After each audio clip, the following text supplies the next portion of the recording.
बिस्मिल्लाहिर्रहमानिर्रहीम। अस्सलाम वालेकुम नाज़रीन, आप देख रहे हैं 92@8 विद सादिया अफसार। नाज़रीन, अब से थोड़ी देर के बाद 9:30 बजे पेंडोरा लीक्स के नाम से एक बहुत बड़ी जो तहकीकात है माली उमूर के हवाले से वो सामने आ रही हैं। पिछले कुछ अरसों में आपने देखा कि इसी तरह से बहुत ज़्यादा जिक्र होता रहा ऑफशोर कंपनीज़ का। बाहर के ममालिक में लोग यहाँ से पैसा लेकर जाते हैं, टैक्स बचाने के लिए ऑफशोर कंपनीज़ बनाई जाती हैं, उस कंपनी के ज़रिए जो है वो जायदादें एसेट्स जो है वो बनाई जाती हैं। लेकिन इसमें भी ऑब्वियसली कुछ लोग हैं जो कहते हैं कि बहुत कानूनी तरीके से काम हो रहा है, जैसे कि बहुत सारे बिजनेसमैन करते हैं। लेकिन अगर कहीं पे ये काम इलीगली हो रहा है और उसको छुपाया जाता है यहाँ पर, तो वो चीज़ गलत है। और अभी भी अगर हम देखें कि 2016 में जो पैनामा पेपर्स हमारे सामने आए थे, उसमें भी बहुत सारे लोगों के नाम थे। 444 पाकिस्तानियों के उसके अंदर नाम आए थे। और सर फहरिस्त ऑब्वियसली जो मामला बन गया था वो था पैनामा पेपर्स में नवाज़ शरीफ साहब के उस वक्त के वज़ीर आज़म के बच्चों का नाम आना, और उससे ज़ाहिर लिंक हुए नवाज़ शरीफ साहब खुद डायरेक्टली। और उसके बाद हमने देखा कि एहतजाज हुआ, पाकिस्तान तहरीक इंसाफ सड़कों पर भी आई, फिर कमीशन बनाया गया, जॉइंट इन्वेस्टिगेशन टीम जो है GIT, उसने अपना काम किया, और फिर ये मामला चलते चलते नवाज़ शरीफ साहब की वज़ीर आज़म साहब की डिस्क्वालिफिकेशन तक पहुँचा। अब आज जो पेंडोरा लीक्स के नाम से ये चीज़ सामने आ रही है, पेंडोरा पेपर्स जिसको कहा जा रहा है, उसमें ये बताया गया है कि ये पैनामा पेपर्स से भी बहुत बड़े पैमाने पर तहकीकात हैं। 1,19,00,000 फाइल्स पर मुश्तमिल ये हैं पेंडोरा पेपर्स। और इन्वेस्टिगेशन के लिए दुनिया के 117 ममालिक के 150 मीडिया हाउसेस इसमें शामिल रहे हैं, और 600 से ज़ायद रिपोर्टर्स ने इस पर काम किया है। बहुत बड़े पैमाने पर ये कोलैबोरेशन जो है वो देखी गई है, हमारे सामने आई है जर्नलिज़म की दुनिया में। और ICIJ यानी कि इंटरनेशनल कंसोर्शियम इन्वेस्टिगेटिव जर्नलिस्ट वो ये कह रहे हैं कि जो ब्रिटिश वर्जन आइलैंड्स में जिन जिन लोगों ने ऑफशोर कंपनीज़ बनाई, जिनका जहाँ भी दुनिया भर से वहाँ पर कंपनीज़ के ज़रिए एसेट्स बनाए गए हैं, उसकी सारी की सारी तफसीलात हमारे सामने वो लेकर आएंगे। कल जब ये खबर आई कि आज पेंडोरा पेपर्स के नाम से ऐसे ये लीक सामने आ रही हैं, तो उसके बाद हमने देखा कि कहीं पर कुछ प्रिएम्प्टिव मेजर्स भी देखे गए। बहुत सारी चीज़ों की ये खबर आने से पहले जो है वो सफाइयाँ भी दी गई। हो सकता है उसमें वाकई कुछ ना हो, लेकिन ये जो पहले से सफाइयाँ दी गई उस पर भी कुछ लोग जो हैं वो तशवीश का इजहार करते दिखाई दे रहे हैं। बहरहाल आज इसी हवाले से ज़रा बात करेंगे कि ये क्या हो सकता है, और स्पेशली पैनामा पेपर्स के आने के बाद पूरा एपिसोड हमारे सामने है। कुछ प्रेसिडेंट्स भी जो है वो सेट हुए हैं, तो उसके बाद ये जो मामला है, अगर इसमें वाकई बहुत सारे लोगों के नाम आते हैं, चाहे वो सियासी लोग हैं, बिजनेसमैन हैं, या फिर अगर हम बात करें कि ब्यूरोक्रेसी की, क्योंकि उनका भी कहा जा रहा है कि बहुत लोगों के नाम सामने आ सकते हैं, तो मंतकी अंजाम क्या होगा, क्या नतीजा निकल सकता है, इसी पर बात करेंगे। हमारे साथ पाकिस्तान पीपल्स पार्टी के सीनियर रहनुमा कमर जमान कायरा साहब मौजूद हैं, हमारे साथ अली मोहम्मद खान साहब मौजूद हैं, पाकिस्तान तहरीक इंसाफ के सीनियर रहनुमा और वज़ीर मुमलिकत बराए पार्लिमानी उमूर। हमारे साथ सेनेटर आज़म नज़ीर तारड़ साहब मौजूद हैं, सीनियर रहनुमा है पाकिस्तान मुस्लिम नवाज़ के, और ज़ाहिर है माहिर आइन और कानून हैं, तो इस हवाले से भी हमारी रहनुमाई कर सकेंगे। और सीनियर सहाफ़ी और तज्ज़ियाकार मज़हर अब्बास साहब भी हमारे साथ मौजूद हैं। मज़हर अब्बास साहब, आप ही के अगर तज्ज़िये से मैं आगाज़ करूँ, पेंडोरा पेपर्स जिसके हवाले से ऑब्वियसली कहा जा रहा है कि बहुत बड़े पैमाने पर इसमें इंकशाफात किए जाएंगे। पैनामा पेपर्स में 444 पाकिस्तानियों की फहरिस्त थी, तो इस दफ़ा कहा जा रहा है कि उससे बहुत बढ़ के पाकिस्तानियों के नाम इसके अंदर शामिल होंगे। तो आपको क्या लग रहा है कि वाकई ये कोई बहुत बड़ी खौफनाक चीज़ भी हो सकती है बहुत सारे लोगों के लिए? शुक्रिया सादिया। देखिए, अभी तो प्री मेच्योर है ये कहना कि क्या है, लेकिन उसके नाम से मुझे इसमें एशियन कलर ज़्यादा नज़र आ रहा है। पेंडोरा, मेरा ख्याल है पेंडोरा बॉक्स खुलेगा तो फिर पता चलेगा कि उसके अंदर क्या क्या चीज़ें हैं। लेकिन ये कि देखिए, हमारी यहाँ प्रॉब्लम क्या है, हमारी यहाँ प्रॉब्लम ये है कि हम हाई मॉरल ग्राउंड्स पे तो खड़े नहीं होते कि अगर मेरे ऊपर कोई इल्ज़ाम लगे वो हो तो मैं कम से कम किसी पोजीशन पे हूँ तो फौरी तौर पे स्टेप डाउन करूँ, अपने आप को क्लियर करके सामने दोबारा आऊँ, और मेरा ख्याल है उससे आपकी मॉरल पोजीशन और बेहतर होती है। हमने मादी में भी देखा, गो के मियाँ साहब का नाम नहीं था, लेकिन अगर उस वक्त मियाँ साहब इस्तीफ़ा दे देते तो मेरा ख्याल है मियाँ साहब ज़्यादा हाई मॉरल ग्राउंड्स पे खड़े होते जाके। और ये हमारे यहाँ, क्योंकि जनरली सिर्फ पॉलिटिक्स में नहीं, इवन अदरवाइज भी। दूसरा, हमारे यहाँ एक बड़ा रुझान है एक्सटेंशंस लेने का, जो कि मेरा ख्याल है डिस्करेज करना चाहिए। क्योंकि मेरी एक पोजीशन है, मैं अगर 4 साल के लिए 5 साल के लिए आया हूँ तो हमें वहीं रहना चाहिए। अब वो जो पहले 2 साल की 2 मरतबा की टर्म्स थी, तो मेरा ख्याल है बहुत थी, उसके बाद उसको आगे नहीं बढ़ाना चाहिए था। ये सारी वो चीज़ें हैं जो मोरालिटी के उसमें आती हैं। अब इसमें ज़रूरी नहीं है कि जिनका नाम आए, अब ये तय होगा कि उनका नाम किस कैटेगरी में आया है, क्या हुआ है। लेकिन हमने देखा कि जो पिछली मरतबा पनामा लीक्स में जो नाम आए थे, मुझे एक के बजाय बताएं कि कोई और 4 नाम बताएं कि जिनके बारे में इवन तहकीकात भी हुई, कुछ नहीं पता क्या कौन थे, क्या था। पनामा लीक्स एक आदमी के गिर्द घूमकर ख़त्म हो गई। चाहे वो प्राइम मिनिस्टर था, सबसे पहले उन्हीं का एहतसाब होना चाहिए था, इसमें कोई दो राय नहीं हो सकती, बिल्कुल होना चाहिए था। मगर क्या सिर्फ उन्हीं का एहतसाब होना चाहिए था? लेकिन बाकियों का।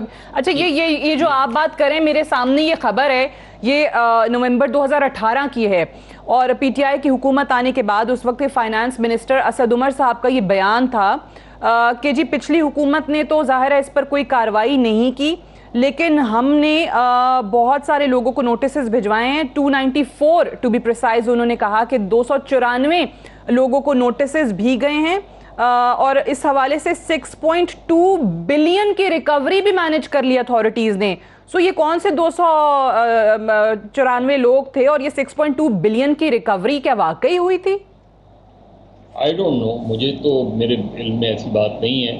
और अगर हुई थी तो किस ग्राउंड पे हुई थी उनकी, यानी उनके ऊपर इल्ज़ामात क्या थे जो हम रिकवरीज की बात कह रहे हैं? उनके ऊपर नैब के केसेस तो नहीं थे, तो रिकवरी किस बुनियादों पे हुई है, मुझे टू बी वेरी ऑनेस्ट मुझे नहीं पता।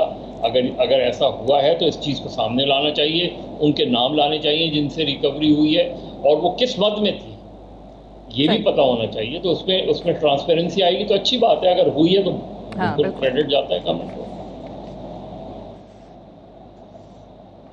ठीक है। अच्छा कायरा साहब, ये पैनमा पेपर्स में भी हमने देखा, ऑब्वियसली मजहर अब्बास साहब का भी सवाल यही है, और हम भी यही बार बार करते हैं कि भाई एक नवाज शरीफ के अलावा बाकी कौन लोग थे 444 में से जिनके हवाले से हमें पता चला कि वाकई उनके खिलाफ भी तहकीकात हुई। मैंने असद उमर साहब को कोट किया, एक उनका ही ये बयान है कि 294 लोगों को पैनमा लीक्स में जिनके नाम आए हैं उनको नोटिस भिजवाए, 6.2 बिलियन की रिकवरी का भी उन्होंने जिक्र किया था।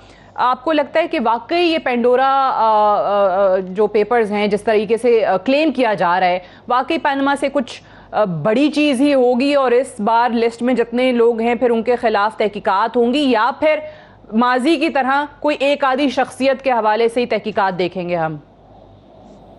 मेरा ख्याल ये है कि ये जो मौजूदा हुकूमत हमारी है, इनका मकसद बुनियादी तौर पे कोई एहतसाब का निज़ाम चलाना नहीं है। इनका मकसद बुनियादी तौर पे कोई अकाउंटेबिलिटी के जरिए लोगों को पकड़ना नहीं है, बल्कि ये तो पाकिस्तान की अपनी अदालतों में सबूत फराम नहीं कर रहे।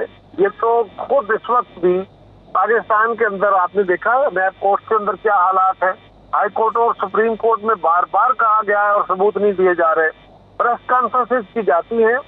कोई ऐसी कैफियत पनामा पेपर्स के साथ भी थी कि अपने मुखालफिन का नाम आ गया, उसको मिसयूज करें, उसको अब्यूज करें, उसको खराब करें, उनकी मीडिया ट्रायल करें।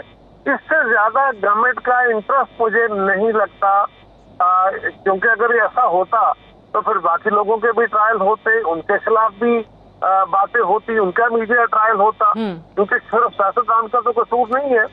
लिहाजा अब जो जिन पेपर्स का जिक्र किया जा रहा है, पेंडोरा पेपर्स का, ये तो खैर भाई कभी बात खुलेगी तो पता चलेगा, लेकिन फेयर ट्रायल का सबूत यही है और असूल यही है कि हुकूमत वक्त के पास कोई सबूत आया था, उनको चाहिए था कि उनको भी उसी प्रोसेस में लेके आते।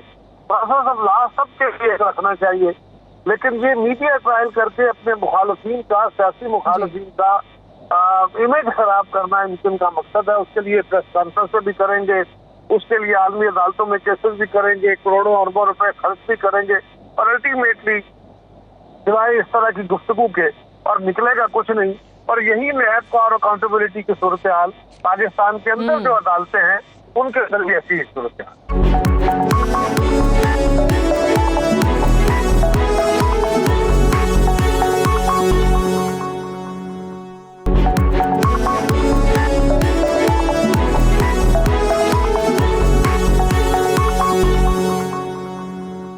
आजम नज़ीर तारड़ साहब, ये जो कायरा साहब ने बात की ना कि ये होगा फिर निकलेगा कुछ नहीं, तो इससे मुहावरा याद आता है, खोदा पहाड़ निकला चूहा। कोई ऐसा मामला तो नहीं होने जा रहा? देखिए, अभी ये सारी स्पेकुलेशंस हैं। मुझे तो लगता है कि ये बिल्कुल थोड़ा सा आप ज्यादा एक्साइटेड, ओवर एक्साइटेड हैं और एग्जैजरेटेड रिएक्शन है और हाइप ज्यादा क्रिएट कर दी गई है। जैसे प्राइम मिनिस्टर साहब के बारे में है कि जी वो फरीदुद्दीन साहब, जहां तक मेरी इंफॉर्मेशन है, अगर ये इतनी ही बात है तो शायद वो कोई ऐसा कोई कनेक्ट होने वाला मामला नहीं लगता मुझे, जो मुझे दोस्तों ने इधर उधर से बताया है। अब इसके अलावा कौन कौन से नाम है वो डिपेंड करेगा। अगर तो कोई 2-4 भी बेचारे ऑपोजिशन के आ गए दोबारा, तो ये तो मैं फॉर श्योर कह सकता हूं कि वो प्रोसिक्यूट होंगे। लेकिन अगर सरकार के आए तो जिस तरह की इनकी पीछे ये 3-3.5 साल में रही है, आपने देखा कि क्या हुआ है जहांगीर तरीन साहब के केसेस में, परवेज खटक साहब के केसेस में, खुसरो बख्तियार साहब के केसेस में, वो बड़े इंपॉर्टेंट केसेस हैं, उनमें क्या हुआ? कुछ भी नहीं हुआ। और ऑन द कॉन्ट्रेरी आपने देखा कि ऑपोजिशन के साथ जो सलूक हुआ, बात मजहर अब्बास कर रहे थे कि हाई मॉरल ग्राउंड पे होना चाहिए, बिल्कुल होना चाहिए, लेकिन हमारे प्राइम मिनिस्टर साहब ने तो अपने इलेक्शन वाले दिन ही उसको साबित कर दिया। आपको याद होगा इन्होंने 5 साल कहा कि मैं हल्के खोल दूंगा और मैं बिल्कुल चू चरा नहीं करूंगा, जिसको एतराज है मेरे इलेक्शन के हल्के खोल दे वो आके। इमरान खान साहब अनफॉर्चुनेटली लूज कर गए। साद रफीक साहब को लाहौर हाईकोर्ट ने जब रिलीफ दिया, रिलीफ देने से पहले पूछा, डॉक्टर बाबर अवान साहब पेश हुए इमरान खान की तरफ से, उन्होंने कहा कि जी आपको रिकाउंटिंग पे एतराज है। वो फर्क था कोई तकरीबन 2-3 हजार वोट का। उन्होंने कहा जी बिल्कुल एतराज है हमें। वो हेडलाइन लगी अगले रोज के इमरान खान साहब अपनी बात से मुकर गए। और ना सिर्फ ये हुआ, उन्होंने जब हल्का खोला तो सुप्रीम कोर्ट से जाके साकिब निसार साहब की, चीफ जस्टिस साहब की कोर्ट से स्टे ले लिया, जो कि उसके बाद दोबारा कई केस लगे ही नहीं।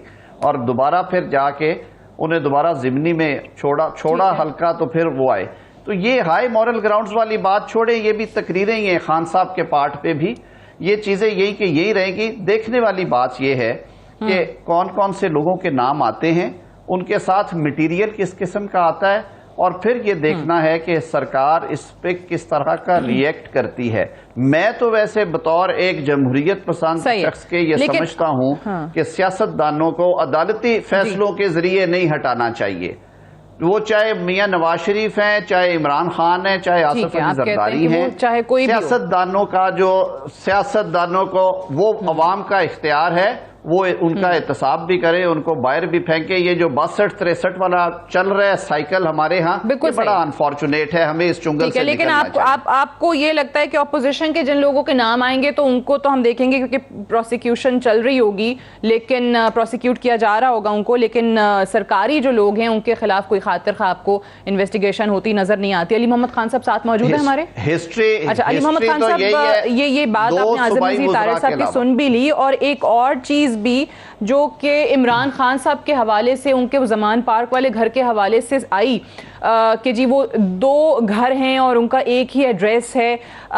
वो भले मैंने भी काफ़ी लोगों से बात किया, तारड़ साहब भी वही बात कर रहे हैं कि ये वहाँ पे है पुराना कुछ ऐसा निज़ाम है वहाँ पर कि एड्रेसेस हैं 1-2 जगहों के, एक से ज़्यादा। लेकिन आपको नहीं लगता कि जिस किस्म की एक प्रीएम्प्टिव मूव की गई, इस चीज़ को प्रीएम्प्ट करते हुए, अभी तो आए भी नहीं पेंडोरा पेपर्स और कल से ही सफाइयाँ देना शुरू कर दी हुकूमत ने, प्रेस कॉन्फ्रेंस करते हुए भी तर्जुमानों ने ये बात करना शुरू कर दी, सो उससे थोड़ा सा ज्यादा हाइप इस चीज को मिल रही है। बहुत शुक्रिया जी। बिस्मिल्लाहिर्रहमानिर्रहीम, अल्लाहुम्मा सल्लि व सल्लिम मुबारक अला सय्यिदना मोहम्मद। नहीं देखें, क्योंकि अहम मामला है और वज़ीर-ए-आज़म साहब के हवाले से एक प्रोपेगेंडा किया गया, तो जरूरी था कि इसकी वजाहत होती है। मैं समझता हूँ कि मुनासिब फैसला किया गया। अच्छा, मोजिन साहब का एड्रेस था या जो भी उनका सही है, क्या नाम है उस शख्सियत का, वो तो अपनी फरीदुद्दीन बरकी। जी, लेकिन ये है कि चूंकि वज़ीर-ए-आज़म साहब के हवाले से थोड़ी कंफ्यूजन फैलाने की कोशिश की जा रही थी, तो जरूरी था कि उसकी वजाहत करनी जाए। नहीं, कल तक तो ये आई नहीं थी खबर, इसलिए मैं कह रही हूँ वज़ीर-ए-आज़म साहब का या फरीदुद्दीन बरकी का तो जिक्र हुआ ही नहीं था, ये खबर आई मीडिया में सफाई से। जी, मैं वही अर्ज कर रहा हूँ कि अगर उसका काउंटर नैरेटिव ना आता और उसका जवाब हुकूमत की तरफ से ना आता, तो अभी तो सब लोग यही कह रहे होते कि खुदा न खास्ता इमरान खान साहब के पेट की बात हो रही है, तो बहुत जरूरी था, ये तो बहुत जरूरी था। दूसरी बात ये है, आप ये कह रहे हैं सर, इकबाल साहब ने तो इससे 4 हाथ आगे की बात की है। उन्होंने कहा है कि जी वजीर आजम को मुस्ताफी हो जाना चाहिए, उनका नाम आ गया पेंडोरा पेपर्स में। ऐसा इकबाल साहब की तो अगर दिल से आप माने तो वो शायद ये भी कहते हैं कि खान साहब को इस्तीफा दिला दें और मियां साहब को बाहर ही रख के उनको वज़ीर आज़म की कुर्सी पर बैठाएं ताकि उनकी भी दिल की ख्वाहिश पूरी हो सके। हजारों ख्वाहिशें हम सब की, उसको छोड़ें और जो हमारी दुनिया की बातें उस पर करें बात। तो जो पेंडोरा है या पहले पनामा था, तो मैं तो ये बात करूंगा कि पनामा या पेंडोरा से जिसने भी गलत नहीं किया उसको नहीं डरना चाहिए, और जिसने गलत किया है तो अगर इस दुनिया में किसी की पकड़ से निकल भी जाएगा तो अल्लाह की पकड़ बड़ी सख्त है। और मैं आपके प्रोग्राम पे ये बात कहता हुआ जाना चाहता हूँ, और ये मैं कह रहा हूँ आपके प्रोग्राम में कि कुछ चीज़ों का तो जवाब हमें, बल्कि सब चीज़ों का तो अल्लाह के यहाँ वैसे ही है, लेकिन पाकिस्तान एक ऐसा मुल्क है ना जी, जिसने इसके साथ ज्यादती की है, जिसने इसका 10 रुपये भी चुराया है या इसको नुकसान पहुँचाया है, मैंने अपनी 40-45 साल की ज़िंदगी में देखा है कि उसको नहीं, सिर्फ उसको नहीं, उसके बच्चों की भी उसकी कीमत जो है वो चुकानी पड़ी है। तो ये तो एक ऐसी अटल हकीकत है कि ये पेंडोरा पेपर जो है, तो जिसने भी कोई अमल का खराब पेंडोरा है तो वो तो उसकी खोली जाना है। तो इंशाल्लाह हुकूमत में अगर कोई ऐसा है तो वो भी अपने आप को तैयार करे, जो अपोजिशन में है तो वो तो पहले उनकी दौड़ें पनामा पेपर से लग रही हैं। एक मुझे अलबत्ता एक चीज़ है जिसका मुझे अफसोस है और वो रहेगा, वो ये है कि जो पनामा पेपर्स में जो और लोगों के नाम थे जी, तो उन पे भी जो है नायब को बड़ी सख्ती से उन पे भी चार्जशीट करना अच्छा, ये बड़ी अच्छी आपने बात की है, क्योंकि आपके ज्वाइन करने से पहले हम इसका जिक्र भी कर रहे थे, मजहर अब्बास साहब ने भी जिक्र किया और मैंने एक स्टोरी का हवाला दिया। ये बयान है असद उमर साहब का, मेरे सामने पड़ा हुआ है, और जब वो फाइनेंस मिनिस्टर बने नवंबर 2018 में उनका ये बयान आया था कि पैनमा लीक्स में जिनके नाम आए हैं उन 294 लोगों को हमने नोटिस भी भिजवाए हैं और 6.2 बिलियन रिकवर भी किए अथॉरिटीज़ ने। तो ये तो हमें पता ही नहीं चला कि कब नोटिस गए, कब कार्रवाइयां हुई और कब रिकवरी हुई। देखिए, अब ये नायब ज़ाहिर हुकूमत के डायरेक्ट कंट्रोल में तो नहीं है और ना कभी उसको होना चाहिए, लेकिन ये भी एक इशू है कि जो अपोजिशन है उनका तो देखिए, खासकर मुस्लिम लीग नून का तो जवाब ही नहीं बनता इस पर कोई भी बात करने का, क्योंकि उनके लीडर और साबिक़ वज़ीर आज़म मियां नवाज शरीफ साहब ने कौमी असम्बली में पूरी कौम के सामने बहैसियत वज़ीर आज़म, कौमी असम्बली का फ्लोर कोई मामूली जगह तो नहीं है ना जी। देखिए, सुप्रीम कोर्ट जितना एहतराम के काबिल है, क्योंकि हमारी सबसे बड़ी अदालत है, अगर उससे ज्यादा नहीं तो उससे कम अहमियत और इज्जत का काबिल पार्लियामान का फ्लोर भी नहीं है, क्योंकि वो भी उतना ही इज्जत के काबिल है, क्योंकि 22 करोड़ खान का जो है तर्जुमान है। वहाँ पे साबिक़ वज़ीर आज़म साहब ने जब वो बात की थी, आप लोगों ने टीवी पे देखा, मैं उधर उस हॉल में मौजूद था, मैंने अपोजिशन बेंचेस पे बैठा हुआ था जब मियां साहब ने फरमाया था कि हुजूर ये है वो जरा है, ये मामूली बात नहीं थी। और फिर जब सुप्रीम कोर्ट में हम वहाँ केस पे जाते थे पनामा पेपर्स में, तो उनके वकील सलमान अकरम राजा साहब शायद उस वक्त थे, और उन्होंने ये बात की कि जनाब वो उस बात पे उन्होंने डिफेंस ही नहीं लिया, बल्कि उस बात को उन्होंने एज अपने केस में प्लेड ही नहीं किया। अब आप मुझे बताएं कि एक वज़ीर आज़म जब कौम के सामने कहता है कि हुजूर ये है वो जरा है, ठीक है, चलिए वो तो चीज हुई, ऑब्वियसली उसका नतीजा तो उन्होंने देखा डिस्क्वालिफिकेशन की सूरत में भी। तारड़ साहब ने बात की है, जी मुझे अजीब बात है, तारड़ साहब ने बड़ी अजीब बात की है कि अदालत जो है वो फैसला क्यों ना करे। अगर मैं एक MNA हूँ या मैं मिनिस्टर हूँ या मैं चीफ मिनिस्टर या वजीर आजम हूँ और मेरे पास अपने असाफों के जो है उसकी रसीदें नहीं है, तो अदालत मुझसे क्यों ना पूछे। अच्छा, ठीक है, वो कहते हैं अदालतों के जरिए नहीं, ये अवाम के जरिए ही फिर सियासतदानों का जो है वो फैसला होना चाहिए। मुझे ब्रेक लेने दीजिए, ब्रेक से वापस आएंगे तो हम डिस्कशन को यहीं से आगे बढ़ाएंगे। Stay tuned.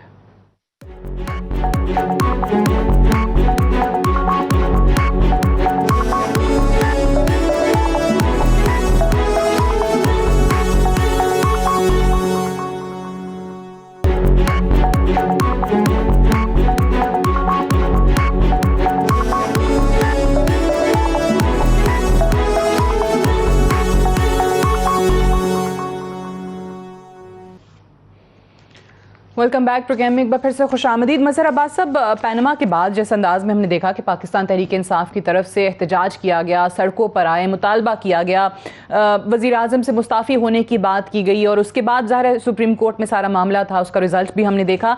आपको लगता है कि इस बार भी जैसे हम पहले बात कर रहे थे कि हो सकता है इस हद तक या इस इंटेंसिटी की चीज़ें ना हो, लेकिन हाइप क्रिएट कर दे ऑपोजिशन भी वही मुतालबात रख दे, वो भी उसी तरीके से एजिटेट करें, वो भी सड़कों पर आएं? देखिए, पहली चीज़ तो मैं भी आज़म ताड़र साहब की इस बात से तो एग्री नहीं करता कि अदालतों को जो है वो हुकूमतें ख़त्म मतलब सजाएं नहीं देनी चाहिए। हुकूमत ख़त्म करने 58(2)B वाले मामला दूसरे थे। अच्छा, लेकिन अगर कोई जो है वो लॉ ऑफ द लैंड के ख़िलाफ़ जाता है, कोई कानून तोड़ता है, कोई बल्कि हुक्मरानों को तो they should lead from the front, बजाय इसके कि उनको तो आम अदालतों में जाना चाहिए। उनको तो सिर्फ ऊपर की नहीं, आम अदालतों में जाना चाहिए। मिसालें तो ऐसी बनती हैं, लेकिन खैर इससे हट के चीज़ यही है कि इस गवर्नमेंट का प्रॉब्लम ये रहा, और मादी में भी नहीं बन सकी, और बदकिस्मती से इन 3 सालों में भी हम कोई इदारा नहीं बना सके, हम कोई इंस्टीट्यूशन नहीं इस्टेब्लिश कर सके, हम नैब को भी एज एन इंस्टीट्यूशन नहीं बना सके। और आज भी आप देखें कि उसमें इफ़ और बट्स तलाश किए जा रहे हैं कि किस तरह एक्सटेंशन हो जाए चेयरमैन नैब की। उनकी मैं फिर वही मॉरल ग्राउंड्स पे आऊँगा कि उनका अपना मसला है कि 4 साल आपने गुजार लिया, आप कह दें कि मुझे नहीं ये एक्सटेंशन चाहिए, ख़त्म होगी बात। क्यों जुड़े रहना चाहती हैं? फिर हुकूमत क्यों उनको जुड़ा रखना चाहती है? किसी ने अगर अच्छी परफॉर्मेंस दी है तो इसका ये मतलब नहीं है कि दूसरा कोई अच्छा नहीं है। आप ले आए, आपको एक चेयरमैन नैब यानी उस सर, लेकिन अच्छी परफॉर्मेंस भी डिबेटेबल है ना मजहर साहब। अच्छी परफॉर्मेंस के हवाले से या नैब की ओवरऑल परफॉर्मेंस के हवाले से तो सुप्रीम कोर्ट के जजेस के रिमार्क्स हमारे सामने मौजूद हैं। मैं सिर्फ उनके पॉइंट ऑफ व्यू से, गवर्नमेंट के पॉइंट ऑफ व्यू से बात कर रहा हूँ कि अगर वो ये समझते हैं कि उन्होंने बड़ी अच्छी रिकवरी की है, तो क्या और कोई नहीं कर सकता? क्या कोई भी एक शख्स नहीं है पाकिस्तान में ऐसा जो एक अच्छा चेयरमैन नैब बन सकता हो? ये सोच जो है ये इंस्टीट्यूशंस को तबाह करती है। ये राइट सोच जो है ना, ये किसी भी पोजीशंस पे एक्सटेंशन देने की पॉलिसी, एक्सटेंशन दिए जाओ एक्सटेंशन, यही इलेक्शन कमीशन में हमें नज़र आता है कि आप मिलकर एक इलेक्शन कमीशन बनाते हैं, फिर उसी पर इतराज़ शुरू कर देते हैं। तो हम इस गवर्नमेंट का भी फेलियर वही रहा जो मादी की गवर्नमेंट का रहा कि इंस्टीट्यूशन नहीं बना पाए हम। और जब तक आप इंस्टीट्यूशन नहीं बनाएंगे उस वक्त तक डेमोक्रेसी फ्लरिश नहीं करेगी, और जब तक डेमोक्रेसी फ्लरिश नहीं करेगी ये मुल्क जो है इस तरीके से आगे नहीं बढ़ सकता जिस तरीके से हम बढ़ाना चाह रहे हैं। दैट्स करेक्ट, बिकॉज अगर आपको कोई मुतालबा अपना तस्लीम करवाना है, किसी के खिलाफ भी कोई कार्रवाई करवानी है, और अगर जायज़ कार्रवाई, जेन्युइन कार्रवाई भी करवानी है, तो आप स्ट्रीट पावर का इस्तेमाल करते हैं, और यही हमने अभी तक देखा है। उसके बाद चीज़ें आगे बढ़ती हैं और कार्रवाई अमल में लाई जाती है। आज़म नज़ीर तारड़ साहब से पहले ज़रा जवाब ले लें, क्योंकि अली मोहम्मद खान साहब ने भी, मज़हर अब्बास साहब ने भी, दोनों ने आपकी बात से इख्तलाफ किया है कि क्यों अवाम क्यों फैसला करेगी सियासतदानों के। अगर किसी ने कोई गलती की है, कोई क्राइम किसी से कमिट हुआ है, तो फिर अदालतें हैं और अदालतों का ये काम है। देखिए सादिया, मेरे ख्याल में मैंने जहाँ पे बात ख़त्म की थी, मैं दोबारा वहीं से शुरू करता हूँ। मैं खिलाफ हूँ ये जो 62-63 में मैकेनिज्म दे दिए गए कि उनको उठा के बाहर कर दिया जाए, और वो प्री मैच्योर स्टेज पे भी। देखें, अगर कोई बंदा इंडल्ज करता है करप्शन में, उसकी प्रोसिक्यूशन एक फ़र्क चीज़ है, लेकिन पोस्ट कन्विक्शन तो समझ आती है चीज़ों की। हमारे यहाँ जितनी वेग डेफिनेशन की है अदालतों ने, और वो 62-63 के हवाले से उसमें कोई शक नहीं है कि ऐसी जजमेंट्स मौजूद हैं जिनमें बड़ी ही फ्लिम्जी ग्राउंड्स के ऊपर लोगों को बाहर कर दिया गया और उनको डिक्लेयर कर दिया गया कि यह सादिक और अमीन नहीं है। मेरा इख्तलाफी नोट वहां पे है, और उस पर मैं बिल्कुल अपने आर्ग्यूमेंट के साथ खड़ा हूं कि ये तरीका नहीं है लोगों को पॉलिटिक्स से बाहर करने के लिए। और बहुत सारे लोग हैं, मियां साहब का तो केस एक केस है, बहुत से लोग हैं जिनके एसेट्स के जो कमी बेशी थी उसको बुनियाद बना के उनको ता हयात नाअहल कर दिया गया है। और बहुत से लोग हैं जो कि वो जाली डिग्रियों वाले हैं, उनको साबित होने के बावजूद वो अभी तक आए क्योंकि उनका वो डिक्लेरेशन नहीं आ सका। तो ये वो एक गोरख धंधा है जिसमें हम फंस के रह गए, और हमने बहुत सारे लोग गंवाए हैं, और बहुत सारे लोगों को हमने बेजा डिस्क्वालीफाई करके पॉलिटिकल अरीना से निकाल दिया है। मेरा केस 62-63 की इस पिक एंड चूज पे था। जो लोग करप्शन के हवाले से आते हैं और उनके बारे में बाकायदा प्रोसिक्यूशन होके वो सजाएं होती हैं, वो एक फर्क कैटेगरी है और उस पर किसी को एतराज नहीं है। वो 1947 से कानून मौजूद है इस मुल्क में। नैब कंट्रोवर्शियल रहा, लेकिन हमारे जो एंटी ग्राफ्ट लॉज है वो मौजूद। किसी लोगों के नाम आएंगे तो उनके खिलाफ तो कार्रवाई होगी, हुकूमती लोगों के खिलाफ कार्रवाई नहीं होगी। तो क्या आप भी वही तर्ज अमल अपनाएंगे जो पाकिस्तान तहरीक इंसाफ ने उस वक्त अपनाया था अपोजिशन में होते हुए? देखिए, अगर ये इस तरह की पिक एंड चूज होती है और ये नाइंसाफी की जाती है और गैर मुसावी रवैया रखा जाता है, तो बिल्कुल ये अपोजिशन का हक है कि वो इस पे आवाज उठाए और वो लोगों तक जो असल इंफॉर्मेशन है वो पहुंचाए और हुकूमत को आईना दिखाए कि आप इस तरह इससे नहीं निकल सकते। अगर आप अकाउंटेबिलिटी की बात करते हैं तो ये अक्रॉस द बोर्ड होनी चाहिए, इसमें सिर्फ अपोजिशन जमातें जो हैं वो टारगेट नहीं होनी चाहिए। और मैं फिर एक दफा दोहराऊंगा, जैसे अजहर अब्बास साहब ने कहा कि ये अपने आप पे लागू नहीं करते। एक केस ये सिर्फ अकाउंटेबिलिटी नहीं है, ये तो हदें पार हो गई है इस दफा। तो अब जैसे राना सनाउल्लाह का मुकदमा है, उन्होंने कहा जी हमारे पास बड़ी वीडियोज और बड़े सबूत हैं और वो हम लेके आएंगे। एक चीज नहीं निकली और वो गरीब आदमी 6 माह के लिए उस संगीन तरीन जुर्म में अंदर रह के वो जमानत पे आया और अब उस केस का किसी को पता ही नहीं। तो ये रीत अब खत्म होनी चाहिए। आप कब तक पॉलिटिशियंस को तोड़ेंगे इन हरबों के साथ? चेयरमैन नैब का आपने जिक्र किया, चेयरमैन नैब साहब में अगर इखलाकी जुर्रत होती तो जिस दिन वो वीडियो दुनिया के किसी मुल्क में वो वीडियो लीक हुई होती तो उस इदारे के सरबराह ने उसमें इंक्वायरी, आप खुद कहना था इसमें इंक्वायरी करो, और उन्होंने स्टेप डाउन कर जाना था। जो चेयरमैन नैब साहब के बारे में वो जो वीडियो रिलीज हुई थी, उन्हें उससे कोई नहीं फर्क पड़ा तो उन्हें एक्सटेंशन पे तो वो शादियाने बजाएंगे। मैं नहीं समझता कि उन्होंने कोई इखलाकी स्टैंड लेना है इस पे, कभी नहीं होगा ये। ठीक है, चलें, वो ज़ाहिर एक अलमिया है, इस पे पहले भी हम बात कर चुके हैं कि हाई मॉरल ग्राउंड वाली तो चीज़ रही ही नहीं है। कायरा साहब, मुझे ये बताएं कि जिस तरह अभी तारड़ साहब भी कह रहे हैं कि ऑपोजिशन ऑब्वियसली फिर वही काम करेगी जो उस वक्त पाकिस्तान तहरीक इंसाफ ने ऑपोजिशन में होते हुए किया था, अगर उनको नज़र आता है कि पिक एंड चूज़ होता है या फिर कोई नाइंसाफ़ी होती है और चंद लोगों के खिलाफ कार्रवाई होती है, चंद के खिलाफ नहीं होती। तो पाकिस्तान पीपल्स पार्टी का उस पर क्या मौक़िफ़ है? आप भी इस फेवर में हैं कि वैसे ही एजिटेट किया जाए, वैसे ही स्ट्रीट पावर दिखाई जाए जैसे उस वक्त पीटीआई किया करती थी? किस मामले में? हेलो, ये इसी मामले में अगर इसका जितने भी पाकिस्तानियों के नाम आते हैं, या जैसे बात की जा रही है कि अगर हुकूमत के लोगों के नाम आते हैं, सुनने में आ रहा है कि उनके वुज़रा के भी नाम आ रहे हैं, तो अगर उनके खिलाफ कार्रवाई नहीं होती? देखो सादिया, एक बड़ी सिंपल बात है। हमारा इशू ये है, हम जब हमारी क़यादतों के नाम या क़यादत के नाम आए, मियां साहब के, उनकी फैमिली के, जिसका भी नाम आए जी, तो हमने तो कभी नहीं कहा कि ये इंक्वायरी नहीं होनी चाहिए, इनके खिलाफ इन्वेस्टिगेशन में। हमारा इशू हमेशा से ये रहा कि फेयर ट्रायल होना चाहिए, और उनको जब तक उसका कोई केस किसी तरफ लगता नहीं है, उनका जो मीडिया ट्रायल है वो नहीं होना चाहिए।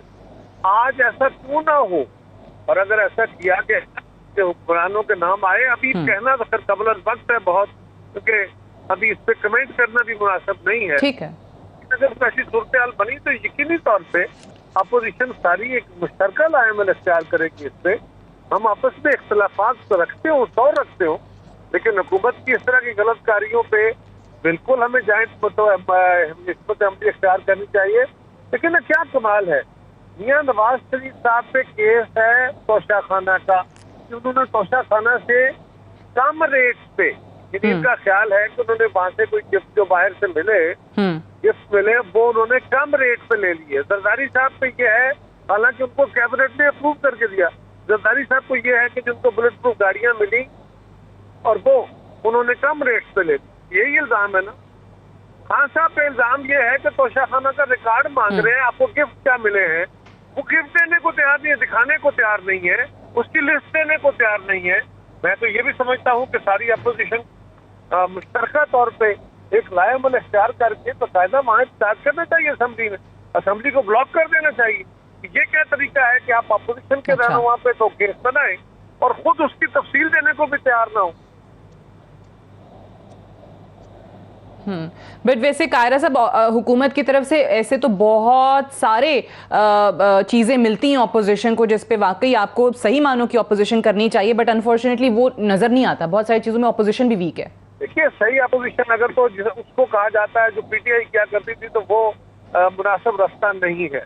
हमें मुनासिब रास्ता इख्तियार करके तरीके से कंसिस्टेंटली अपोजिशन करनी चाहिए। रास्ता तरीकाकार वो अडॉप्ट नहीं करना चाहिए जो पीटीआई ने अडॉप्ट किया। राइट अली मोहम्मद खान साहब, एक तो ये तोशा खाना का, क्योंकि बड़े अरसे से ये डिबेट चल रही है, इसका भी ज़रा जवाब दीजिएगा जो कायरा साहब ने कहा। और साथ ही साथ मैं ऑब्वियसली वो बात नहीं कर रही हूँ कि जिन लोगों के नाम नहीं आए हैं अभी ये चीज़ सामने नहीं आई है, लेकिन जिनके आ गए हैं, जैसे मैंने पहले इमरान खान साहब के हवाले से कहा, वरना वो सफाई ना आ रही होती आपकी हुकूमत के तर्जमानों की तरफ से। और दूसरा शौकत तरीन साहब, आपके वज़ीर ख़जाना साहब, जो कि ख़ुद टीवी पर आकर इस हवाले से बात कर चुके हैं। उनको सवालनामा जो भेजा गया था उसमें उन्होंने अपना मौक़िफ़ देने की कोशिश की है। तो अगर इसी तरीके से और वज़रा के नाम भी होते हैं, तो जो माजी में इमरान खान साहब का एक मौक़िफ़ रहा है, या कि पहले इस्तीफ़ा दें फिर अपने ख़िलाफ़ तहकीकात करवाएं, वहाँ से नाम जो है वो क्लियर हो जाए तो फिर वापस आ जाएं, वही वाला इस वक्त भी अमल अपनाया जाएगा? बिल्कुल अपनाया जाएगा। दोनों बातों को जवाब ये है कि जो हमारा प्रिंसिपल स्टैंड है वो वही है कि अगर तोशा खाने पे पहले जवाब ले ले कि अगर तो कोई होस्ट मुल्क जो तोहफा देता है उसकी तरफ से कोई सेंसिटिविटी नहीं है, जो हमारे बहुत से मौसम जो बराबर मालिक में से कुछ अरब कंट्रीज थोड़ा इन चीज़ों में वो थोड़ा हसास होते हैं, अगर वो नहीं है तो कोई भी चीज़ छुपानी नहीं चाहिए। और अगर कोई सरकारी तौर पे इजाज़त है तो जो पेमेंट करके लोग लेते हैं कानूनी है तो ले लें, लेकिन यह है कि हर चीज़ ओपन होनी चाहिए, सवाए इसके जब कभी कोई बराबर इस्लामी मुल्क या कोई भी फ्रेंड कंट्री जो है उनकी तरफ से कोई सेंसिटिविटी ना हो। तो इस पे वज़ीर-ए-आज़म इमरान खान साहब बड़े क्लियर हैं, और जो हमारा वज़ीर साहब का के ज़माने का वो आज भी वही है। नंबर 1। नंबर 2, जो मिनिस्टर्स के हवाले से आपने बात की है, जब हमने मियां नवाज शरीफ साहब या उनकी जमात के और लोगों से ये डिमांड की तो खुद अपने आप का ऑफर किया है, नहीं सब है मेरी जमात के मेरे वज़ीर-ए-आज़म इमरान खान साहब, ठीक है ना जी। तो अगर मेरे उन्होंने किसी और मुल्क के नहीं, अपने मुल्क सुप्रीम कोर्ट में 7-8 महीने भुगतान के वहाँ अपने साथ वो भुगताया, और वो उन पैसों का भी हिसाब दिया जो उन्होंने पाकिस्तान लेके आए थे मियां साहब या उनके लोग या पीपल्स पार्टी के लीडरान की तरह यहाँ कमा के किसी भी तरीके से वहीं से लेके नहीं गए थे। वहाँ की कमाई के तरफ उसकी सारी रसीदें सारी दी, और 7-8 महीने के बाद जब उनको सादिक और अमीन का वहाँ से डिक्लेयर हुए, एक तरह से उनको वहाँ से एक फैसला जब उनके हक में आया, तो अगर वो अपने आप को क्लियर करा सकते हैं और पेश हो सकते हैं तो इमरान खान साहब से बड़े तो हमारी जमात में कोई नहीं है। अच्छा। तो अगर किसी मिनिस्टर पर कोई सवाल आता है तो वो भी रिजाइन करेंगे, तहकीकात। नादिया, एक छोटा सा सवाल पूछना है मुझे, एक छोटा सा सवाल पूछना है। जी जी जी कायरा साहब, जी जी अली मोहम्मद खान साहब ये बता देंगे कि जितना आज तक खान साहब की हुकूमत में तोशा खाना में जो गिफ्ट आए अब सारे के सारे वहीं पड़े हैं या किसी ने लिए हैं वहां से? जी अली मोहम्मद खान साहब, ये अली मोहम्मद खान साहब की कॉल ड्रॉप हुई है, तो मेरे ख्याल से दोबारा कनेक्ट कीजिए ताकि कायरा साहब का जो सवाल है उनसे वो उसका जवाब भी आ सके। जी कायरा साहब को लग रहा है कि उनके सवाल के बाद ही कॉल ड्रॉप होनी थी। चले दोबारा कोशिश, ब्रेक ले लेते हैं, ब्रेक से वापस आएंगे तो अली मोहम्मद खान साहब को रिकनेक्ट करने की कोशिश करेंगे right after this short break. Stay tuned.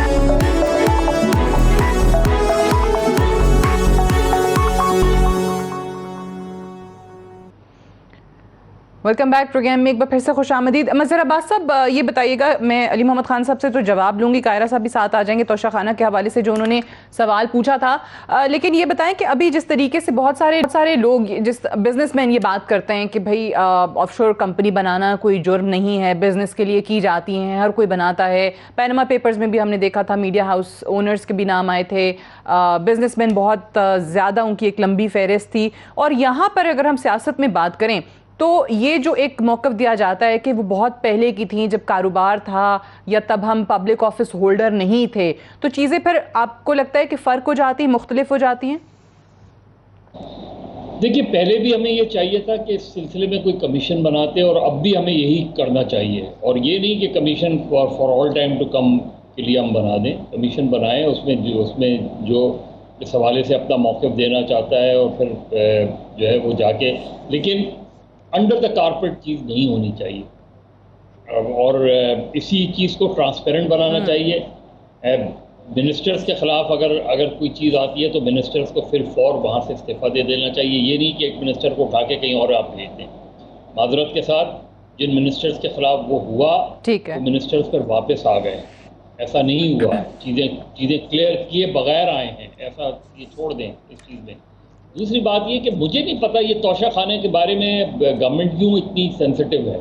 मुझे नहीं लगता कि गवर्नमेंट जो है, क्या किसी कंट्री ने ये लिख कर दिया है कि जी आप इस चीज़ को पब्लिक नहीं करेंगे।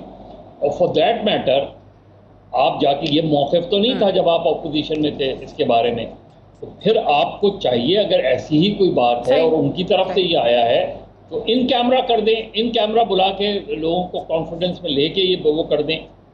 लेकिन चीज़ों को छुपाना जो है, ये दुरुस्त नहीं अमल है, ये अमल दुरुस्त नहीं है। ये सीक्रेसी ऐसी कोई चीज़ नहीं है। किसी ने अगर तोहफा दिया है तो उसने ये नहीं किया कि नहीं दिया कि आप इसे नहीं शो कर सकते। आपके अपने रूल्स हैं ना, आपके अपने कानून हैं इसमें। और अगर वाकई किसी ने दिया है तो आप बता दें, इन कैमरा में बता दें अपोजिशन को कि जी इन कंट्रीज ने मना किया है, ख़त्म है, ये चीज़ें मौजूद हैं, लेकिन हम इसे शो नहीं कर सकते, ख़त्म होगी बात। सही है। अच्छा, अब जवाब ज़रा, अली मोहम्मद खान साहब आ गए हैं, दोबारा हमारे साथ मौजूद हैं। कायरा साहब ने सवाल किया था, अली मोहम्मद खान साहब उस वक्त आपकी लाइन ड्रॉप हो गई थी। तोशा खाना में उन्होंने कहा कि जो तहाइफ वज़ीर आज़म को अभी तक जहाँ से भी मिले हैं, जितने भी मिले हैं, वो सब वहाँ पर मौजूद हैं या वहाँ से निकाल लिए गए हैं? देखिए, इसके बारे में मुझे नहीं है, प्राइम मिनिस्टर ऑफिस को इसका इल्म होगा, लेकिन जो भी काम है वो लीगल लॉ के मुताबिक ही होता है। और सिर्फ वहाँ पे जो है सीक्रेसी मेंटेन की जाती है जहाँ जो होस्ट कंट्री है, जो तोहफा देती है, उनकी तरफ से कोई ऐसी की सूरत हाल हो कि वो नहीं चाहती कि उनका नाम आगे आए। बाकी तो इसमें कोई सीक्रेसी नहीं है। जो चीज होती है लॉ के मुताबिक होती है, उसका सारा रिकॉर्ड होता है। किसी ने कोई पूछना है तो पूछ सकता है। ठीक है, बट आप जो अभी मज़हर साहब ने सजेशन दिया है कि फिर वो इन हाउस आप बता दें और फिर ये भी बता दें कि जी मजबूरियां हैं या किन ममालिक ने मना किया। जी कायरा साहब, जी पूछ लीजिए। क्या किसी मुल्क की तरफ से इस तरह की कोई कदगन, कोई रिक्वेस्ट की गई है कि हमारे तोहफे बयान ना करें? जी अली मोहम्मद खान साहब, वो तो मालूमात हासिल करके वो बता देंगे आपको किसी मुल्क की तरफ से ऐसा है कि नहीं। लेकिन कायरा साहब वैसे ये बताना पसंद करेंगे कि वो हार का क्या हुआ, जो कोई मशहूर जमाना हार था गिलानी साहब वाला, कोई उसका कोई आता पता लगा कि नहीं आज तक? वो वापस हो गया जी। जी कायरा साहब, आपने सवाल सुन लिया? मैंने कहा वो वापस हो हार का पूछ रहे हैं, ये सवाल और फिर जवाब शुरू हो गए। वो वापस हो गया है अली मोहम्मद खान साहब। सादिया, हार भी वापस हुआ था, हार भी वापस हुआ था, हजीमत भी हुई थी, हजीमत भी हुई थी और हार भी वापस हुआ था। लेकिन आप बता दीजिए कि तोशा खाना में किसी मुल्क ने कहा है कि हमारे ऐसे काम करते क्यों है जब वापस करना पड़े? और आपने सवाल किया ना, मैंने वो पूछ रहे हजीमत किसको हुई थी, किसकी बात वो कर रहे हैं। अली साहब, आप तो बता ही नहीं रहे। चले ठीक है, हार वापस हो गया था। चले मुझे वापस आने दे इस पे। पेंडोरा क्या कह रहे हैं? मैं तो कह रहा हूँ कि उन्होंने जवाब दे दिया ना कायरा साहब ने, आप तो बता ही नहीं रहे। आप पीएम हाउस की तरफ से कोई बयान तो आए इस सिलसिले में? क्यों इसको सीक्रेट रखा जाए? अली मोहम्मद खान साहब वो कह रहे हैं आप तो बिल्कुल ही नहीं बता रहे हैं, उन्होंने तो बता दिया हार का। हाँ वो बताना पड़ा जब पूरा पाकिस्तान के पीछे पड़ा। अच्छा चलो आजम नज़ीर तारिड़ साहब, ये वापस मैं जरा इस पे पेंडोरा पेपर्स पे आते हैं, क्योंकि पैनमा में भी यही सुन रहे थे, अभी भी हम यही सुन रहे हैं। जी कारा साहब वापस तोशा खाना चले जाएं, फरमाइए। अच्छा चले, राइट। तारिड़ साहब ये ऑफशोर कंपनी का जरा बताएं, क्योंकि बिजनेसमैन तो कहते हैं कि जी ये कोई इलीगल चीज नहीं है जो हम करते हैं, ये जायज़ काम है, टैक्स रिलैक्सेशन के लिए दुनिया भर में होता है। सो ये खराबी फिर कहाँ पर बनती है? क्योंकि अगर वज़ीर आज़म साहब के बयान में देखूँ तो वो कहते हैं कि जी ये आवाम का पैसा लूटते हैं लोग, फिर यहाँ से ले जाते हैं बाहर, वहाँ पे टैक्स बचाते हैं, टैक्स चोरी करने के लिए ऑफशोर कंपनियाँ बनाते हैं, उस कंपनी के जरिए जायदादें खरीदते हैं। तो गड़बड़ कहाँ पे आती है? सादिया आप मुझसे पूछ रही हैं? सादिया टेक्निकली और तारिड़ आजम नज़ीर तारिड़ साहब जी जी जी जी कारा साहब आपकी इजाज़त से देखिए सादिया, ये कानूनी तौर पे तो इसमें कोई रुकावट है भी और रुकावट नहीं भी है। मैं थोड़ा सा एक्सप्लेन कर दूं। जो आपके टैक्स रिजीम है, यानी कि पाकिस्तान में वो FPR है, FPR या टैक्स रिजीम आपको मना नहीं करती कि आप बैरून मुल्क कारोबार ना करें, मना नहीं करती कि आप कंपनीज ना बजाएं, चाहे वो किसी जुरिस्डिक्शन में हैं जो टैक्स फ्री है या ऐसी जुरिस्डिक्शन में हैं जिनके टैक्स लॉज अप्लाई करते हैं। ऑफशोर का होना या जो टैक्स वाले कंट्रीज हैं उनका होना भी रेलेवेंट नहीं है। हमारी टैक्स रिजीम की सिर्फ एक शर्त है कि आपके जो बिजनेसेस बैरून मुल्क हैं, आप वो अपने यहाँ की जो वेल्थ स्टेटमेंट और जो आपका टैक्स रिटर्न्स हैं उनमें उसका जिक्र जरूर करें, उसकी नेचर और उसकी जो वेल्थ, उसकी जो वर्थ है, यानी कि उसका साइज, हुजम क्या है वो बता दे, ताकि अगर हमारी टैक्स रिजीम उस शख्स से पूछना चाहे कि भाई साहब आपने ये पैसा अगर बाहर कमाया है तो उसकी ट्रेल हमें दे दे, या अगर पाकिस्तान से मुंतकिल किया है तो उसकी ट्रेल दे दे। और मैं समझता हूँ ये हर मुल्क का हक है अपने शहरी पे, अगर वो उस जुरिस्डिक्शन में रहता है। जो पाकिस्तानी मुल्क से बाहर है और वो उनका पाकिस्तान में एक साल में 6 माह से ज्यादा का स्टे नहीं है, उनसे इस किस्म की कोई डिमांड नहीं की जाती। लेकिन मैं या कायरा साहब या अली मोहम्मद साहब ना सिर्फ पॉलिटिकली एक्सपोज्ड हैं, बल्कि हमारी जो पासपोर्ट ठीक है, इसको जरा थोड़ा मजीद एलिब्रेट करते हैं, इसको मजीद समझने में, ताकि आसानी हो जाए। यानी ऑफशोर कंपनी बनाना गलत नहीं है, कानून के दायरे में रहकर अगर बनाई जाए, लेकिन असल में आप ऑफशोर कंपनी बनाते हैं, उसके जरिए जो जायदादें खरीदते हैं वो यहाँ आपको अपने मुल्क में डिक्लेयर करनी पड़ती हैं, वेल्थ स्टेटमेंट के अंदर शो करनी पड़ती हैं। अगर ना की हो तो फिर मसला है आपके लिए। अब आज जो लिस्ट आएगी या जो पैनमा में जिस तरीके से जो लिस्ट आई, अब उसमें फिर तारिड़ साहब उन लोगों के नाम भी हो सकते हैं जो लॉफुली ये चीज चला रहे हैं, और उनके भी हो सकते हैं जो अनलॉफुली चला रहे हैं। अब ये नहीं कहा जा सकता कि भाई अगर 500 लोगों के नाम आएंगे तो 500 के 500 जो हैं वो लूट के पैसा ले गए हैं। उनसे आप ये सवाल जरूर कर सकते हैं कि भाई आपकी ये कंपनी सामने आई है, अब आप बता दें कि लॉफुली अगर आपने किया है तो आप मनी ट्रेल दे दें। एग्जैक्टली उसके लिए हमारे पास बड़ा कंप्यूटराइज्ड मैकेनिज्म मौजूद है। जो भी शख्स उसका नाम आता है, FPR के पास उनकी डिटेल्स हैं और FPR को हरकत में आना चाहिए, वो उससे सिंक्रोनाइज कर ले कि आया ये जो वर्जिन आइलैंड्स की हैं या किसी भी मुल्क में रजिस्टर्ड कंपनीज हैं उनकी, आया उन्होंने उन कंपनीज को अपनी वेल्थ में अपनी टैक्स रिटर्न में शो किया है और उसका जो हुजम है या उसकी जो वेल्थ या वर्थ है वो शो की है कि नहीं की। तो इस हवाले से अगर वो सिंक्रोनाइज्ड है, अगर वो यहाँ पे रिकंसाइल होती है, तो मैं नहीं समझता कि इसे जुर्म होना चाहिए। जुर्म है भी नहीं हमारे टैक्स लॉज में। और मैं तो बल्कि इस बात का भी कायल हूं फिर कि अली भाई मेरे से नाराज ना हो जाए कि ये क्यों इस तरह कह रहे हैं कि हर चीज में नैब को ना लेके आए। पहले तसल्ली करें जो आपका असल महकमा है यानी FPR है, फेडरल बोर्ड ऑफ रेवेन्यू अगर समझता है कि ये हमारे वायलेशन है और इसमें क्रिमिनलिटी नहीं है, तो वो उससे वो जुर्माना रिकवर कर लेगा। हाँ, अगर अबव ऑल वो कहते हैं कि ये टोटल कंसीलमेंट है और ये रिकंसाइल नहीं हो रही और ये असल में वेल्थ को छुपाने के लिए किया गया और उसके लिए जो तरीकाकार इख्तियार किया गया वो फला लॉ की वायलेशन है, उस सूरत में वो जरूर FIA देखे या नैब देखे, लेकिन हर चीज को नहीं देखना। एक आखिरी छोटी सी बात, जो बात कर रहे हैं ना, बहुत बहुत सेनेटर आजम नज़ीर, तारिड़ साहब, मजहर अब्बास साहब, अली मोहम्मद खान साहब और कमर जमान कायरा साहब प्रोग्राम में ज्वाइन करने के लिए। That's all for tonight. इजाजत दीजिए, खुदा हाफिज।